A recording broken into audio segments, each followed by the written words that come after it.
چلنے لگی. 50 سال بھی نہیں ہوئے تھے نا. ہم 60 ہجری کا یہ 61 ہجری کا یہ واقعہ ہے اور 11 ہجری میں رسول کی وفات ہے. 50 سال کا وقفہ ہے.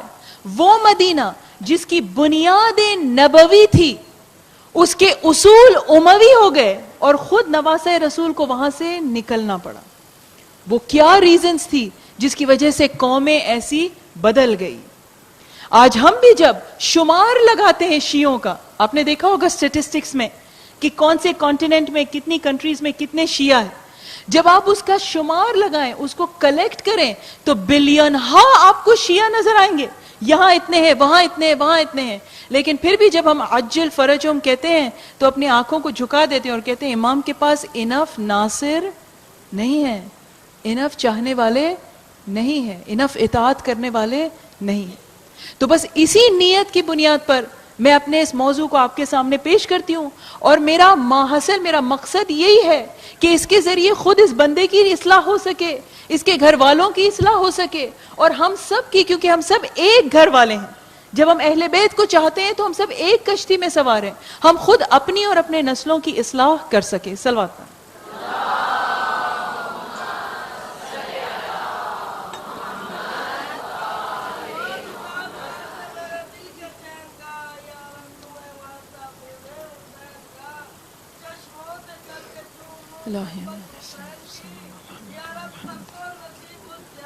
حسین کے الہ آمین یا علی مشکل کشا اللہم صلی علی محمد و آل محمد وعجل فرج شرف. پہلا کویسچن جو یوزلی کسی اسٹوڈنٹ یا بچوں کے دماغ میں آتا ہے, از اٹ پاسبل کہ جس کام کی بنیاد نیکی سے ہو وہ بعد میں جا کر بدی میں بدل جائے؟ کیا یہ پاسبل ہے کہ قوم جس کی بنیاد صحیح ہو, مدینہ سٹی کو ہی لے لیجئے, یہ مدینہ شہر جس کی بنیاد رسول کے قدم مبارک نے رکھی ہے, وہ ایسی سٹی ہو گئی کہ خود اب آل رسول کو وہاں پناہ نہیں ملتی, انہیں نکلنا پڑتا ہے. Is it possible? اور اگر پاسبل ہے تو قرآن کی مثالیں, کیونکہ ہمارے بچے اسی طرح ہمارے ساتھ آرگیو کرتے ہیں آج کل. اف اٹس پاسبل ہمیں قرآن سے بتائیے. قرآن میں بھی کئی ایسے اقوام کے قصے ہیں, کئی ایسے نیشنز کے قصے ہیں جو شروع تو اچھائی سے ہوئے, ان کے درمیان ایک حجت خدا تھا, ان کے درمیان ایک نبی خدا تھا, لیکن قوم کی کچھ ایسی عادتیں بدل گئی جس کی وجہ سے اب وہ نبی اور حجت ان کے ساتھ نہیں رہ سکا, اور ایک مرتبہ اس میں سے نکل کر اللہ نے اس کو کہیں اور بھیج دیا. اور میں اسی لیے آپ کو بیان کر رہی ہوں کیونکہ ہمارے ولی کو بھی ہمارے اندر سے ایکسٹریکٹ کر لیا گیا ہے, ہمارے زمانے کے امام کو بھی ہمارے اندر سے ایکسٹریکٹ کر لیا گیا ہے اور ان کو کسی مقام پر رکھ دیا گیا ہے جہاں ہم ان سے بے خبر ہیں, ہمیں نہیں پتا وہ کہاں ہیں.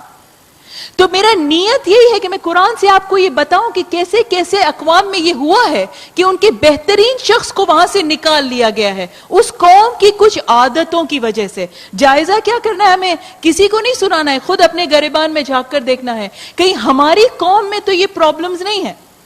اگر ہماری قوم میں یہ پرابلمز ہے تو پھر سمجھ جائے گے کہ کیوں ہمارا امام ہم سے دور ہے اور ہمارے درمیان نہیں ہے. سب سے پہلی وہ قوم کی میں بات کروں کہ جس کا ذکر بہت زیادہ ہے قرآن میں, بہت زیادہ قرآن, اور وہ حضرت موسیٰ کی قوم ہے. بہت زیادہ ذکر ہے حضرت موسیٰ کا, آپ نے دیکھا ہوگا قرآن. اور اس میں ہمیں پتہ چلتا ہے کہ حضرت موسیٰ کی قوم کے 2 پرابلمز تھے. ایک ان کا حکمران صحیح نہیں تھا. دیکھیے یہ آپ اپنے کنٹری میں لگا لیجئے, دوسرے مسلمان کنٹریز میں لگا لیجئے, عرب کنٹریز میں لگا لیجئے, یہ فارمولا آپ سب جگہ لگا لیجئے, آپ دیکھیں گے نتیجہ یہی ہوگا. ان کا حکمران, ان کا لیڈر صحیح انسان نہیں تھا. فرعون کے بارے میں قرآن نے کہا ہے وَكَانَ مِنَ الْمُفْسِدِينَ. جب ایک فاسد شخص کسی مسلمان امت کا یا کسی خدا کے چاہنے والے, بنی اسرائیل خدا کے چاہنے والے لوگ تھے, ان کے اوپر حاوی ہو جاتا ہے تو پھر قوم تباہ ہو جاتی ہے.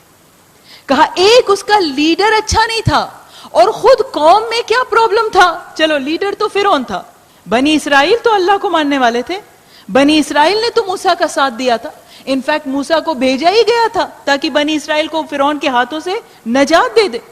لیکن اس قوم کی کیا غلطی تھی؟ قرآن کہتا ہے فَاسْتَخَفَّ قَوْمَهُ، موسیٰ کی قوم والوں نے موسیٰ کو وہ جگہ نہیں دی جو موسیٰ کی تھی، ان کو اپنے مقام سے کم کر دیا. کیا کر دیا؟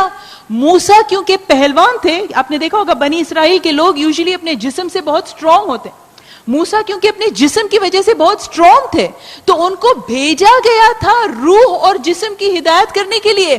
انہوں نے موسیٰ کو صرف اس کے لیے لمٹ کر دیا کہ اگر کوئی انہیں دھمکی دیتا ہے تو وہ موسیٰ کو بلاتے ہیں ذرا مارو تو اسے ایک گھوسا. انہوں نے اپنے حجت کے مقام کو اتنا کم کر دیا کہ اگر کسی کے اوپر روب دکھانا ہو تو وہ حضرت موسیٰ کو بلاتے ہیں. اور یہی تو وہ وجہ تھی کہ ایک مرتبہ جب آپ قرآن کی آیتیں پڑھیں گے شیعتہ، شیعہ موسیٰ نے ان کو پکارا، اور پھر جب موسیٰ نے اس قبطی اس فرعونی کو ایک تھوڑا سا پش کیا اور وہ مر گیا، اور پھر دوسرے دن دیکھا کہ یہ شیعہ وہی کر رہا ہے، دوسروں کو للکار رہا ہے اور کہہ رہا ہے موسیٰ آؤ ذرا اس کو بھی تو مارو. کیا کیا ان کی قوم نے؟ جو مقام تھا ان کا اس کو گرا کر صرف اپنے جھگڑوں کو سولو کرنے کے لیے ایک مضبوط شخص.